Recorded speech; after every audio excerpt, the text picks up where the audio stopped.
Hello everyone, it's Seth, probably better known as Saffron Olive, and it's time for another Instant Deck Tech. So, as you know, Tuesday means it's Type 2 or Standard Tuesday, but Standard, still a little boring, still nothing exciting happening. So this week, we are again going to delve back into the history of Standard and check out a super sweet deck. So, last week, we looked at the worst deck ever to win a Pro Tour.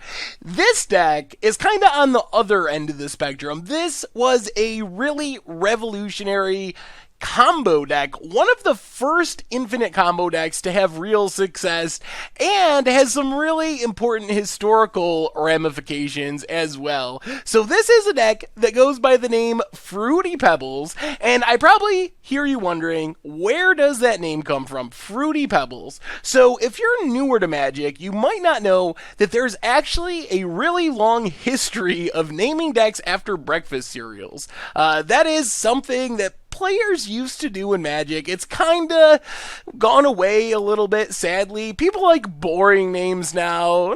Just explain the key card in the deck or say the color combinations. But back in the old days, you used to be able to name your deck all kinds of crazy things. And Fruity Pebbles in specific is significant because this started the breakfast cereal naming craze. This was the first breakfast cereal name deck. And after that, there were more Pebbles decks and more breakfast cereal decks, and this kind of started that whole trend. Anyway, let's get to the deck. So Fruity Pebbles is built around Enduring Renewal, a 4-mana enchantment that is pretty strange. Basically, you play with your hand revealed. If you draw a creature card, you gotta discard it. However, whenever a creature goes to your graveyard from play, you get to get that creature back to your hand. So that's a lot of weird text. Basically, you can't draw creatures. If you draw a creature, you gotta put it in your graveyard instead. And then whenever a creature dies, instead of going into the graveyard, it goes back to your hand. So that's kind of what Enduring Renewal does. So how do we use this to do something crazy? Well, the trick here is Goblin Bombardment, which is a free sacrifice outlet. Lets you sack a creature, no mana involved, and it deals a damage to a creature or player. So you get to ping for one by sacking a creature. So you can probably see where this is going. If you can get an Enduring Renewal and a Goblin Bombardment on the battlefield at the same time, you can potentially sack a creature, ping your opponent, and then you get that creature back to your hand, so you can kind of deal a bunch of damage there.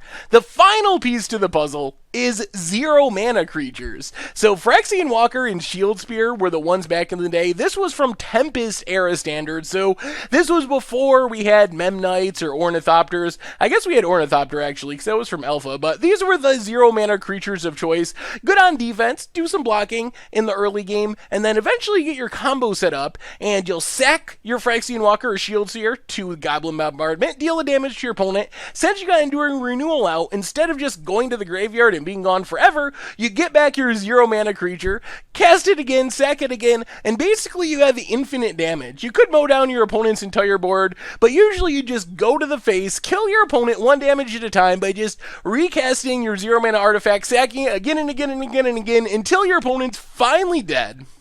The rest of the deck is based around protecting the combo and setting up the combo. So the key card for setting up the combo is Enlightened Tutor. Probably noticed that all of the combo pieces were either artifacts or enchantments. So this can find the Enduring Renewal, can find your Goblin Bombardment, or in a pinch can find one of your 0 mana creatures to start the infinite damage chain going. We also have Impulse and Ancestral Knowledge, which are pretty much just ways to filter through our deck and find our combo pieces, look at a certain number of cards, put one of them in our hand, helps us set everything up, and then Swords to Plowshares gives us a tiny bit of removal, Counterspell, and Force of Will to force through our combo. Remember, this is back when we had Force of Will and Counter Spells in Standard, so you kind of had to play your own copies to deal with your opponent's copies, or you're just never going to resolve your Enduring Renewal or your Goblin Bombardment, so this helps fight through the hate. And then Lotus Petal just speeds things up a little bit. Adding an extra mana gets you to your Enduring Renewal, Goblin Bombardments a turn earlier. As far as the mana base, City of Brass and Undiscovered Paradise give us some lands that tap for mana of any color. Duels were pretty bad back in the day, and then add a car waste allows us to add a blue or a white, and then just a bunch of basic lands. And that is basically Fruity Pebbles for Tempest Standard. And this was a really big deck for a long time, and I don't have a sideboard because it changed. This was actually successful for quite a while, different builds of it, different brews of it. So that's been our instant deck tech for today. Oh yeah, one other thing. I forgot on the way out the door. It just so happens that this combo is legal in Modern. Some of the pieces change, but Fruity Pebbles, the same combo, can be a deck. We have Enduring Renewal. It was printed in Time Shifted. We have Memnites and Ornithopters as zero mana artifacts. Blasting Station is essentially a Goblin Bombardment.